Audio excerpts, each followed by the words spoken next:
Look closely at a $100 bill. To you, it looks like wealth. It looks like safety. But as a central banker, I see something completely different. I see a piece of paper that costs only a few cents to produce. It has no gold backing it up, no vault full of treasure supporting its value. It holds value for one reason, and one reason only, because we all agree that it does. Money is one of the most powerful inventions in human history, yet most people spend their entire lives using it without ever understanding how it actually works. Before modern banking, money was something tangible. It was grain. It was salt. It was silver and gold. These things had value because they were scarce and required human effort to obtain. But today's money is different. Most of it doesn't exist as paper at all. It exists as numbers on computer screens, digital entries moving between banks. In fact, if everyone tried to withdraw all their money from the banking system at the same time, the system would collapse almost immediately. Why? Because the money isn't actually sitting there waiting for you. And that's where things start to get interesting. Most people believe banks simply store money. They imagine a giant vault filled with cash that belongs to customers. But modern banking doesn't work that way. When you walk into a bank and apply for a mortgage, something surprising happens. The bank usually doesn't take that money from another customer's savings account. They don't open a vault. They don't move stacks of cash around. Instead, a banker enters numbers into a computer. And just like that, new money is created. Money is not simply transferred. It is created through lending. This system is known as fractional reserve banking, and it is the foundation of the modern financial world. When money is deposited into a bank, the bank can lend out a multiple of that amount throughout the economy.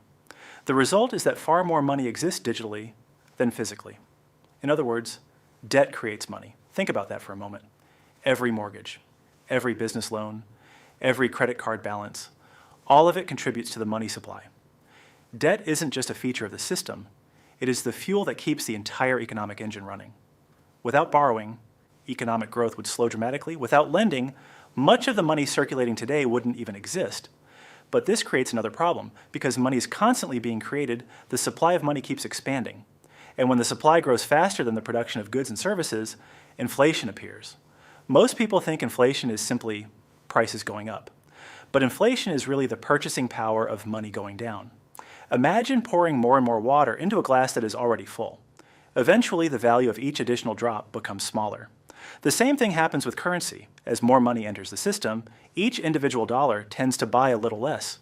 You may work the same job, earn the same salary, and save the same amount every month. Yet over time, your money buys less food, less housing, less freedom.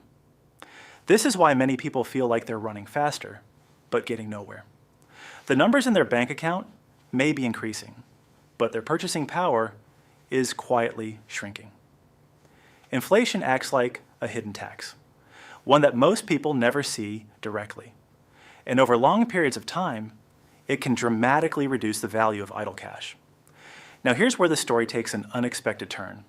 The wealthiest people in the world understand the system extremely well. They know that simply saving cash is often not enough. Instead, they focus on owning assets. Assets such as businesses, real estate, productive land, and investments that have the potential to grow over time.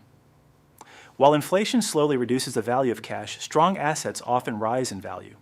The wealthy don't spend their lives collecting pieces of paper. They spend their lives acquiring things that produce value. And that's one of the biggest mindset shifts in finance. Poor people work for money. Wealthy people acquire assets that work for them. The moment you understand how money is created, how debt powers the economy, and how inflation affects purchasing power, you begin to see the system differently.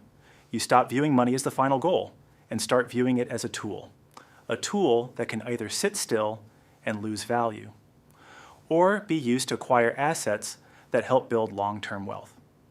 Money isn't magic, it isn't mysterious, and it certainly isn't what most people think it is. The real game isn't about earning more currency. It's about understanding how the system works and using that knowledge to make smarter decisions. Because once you understand money, you stop chasing it and start putting it to work. If you enjoyed this video, until next time, keep learning, keep questioning, and keep building.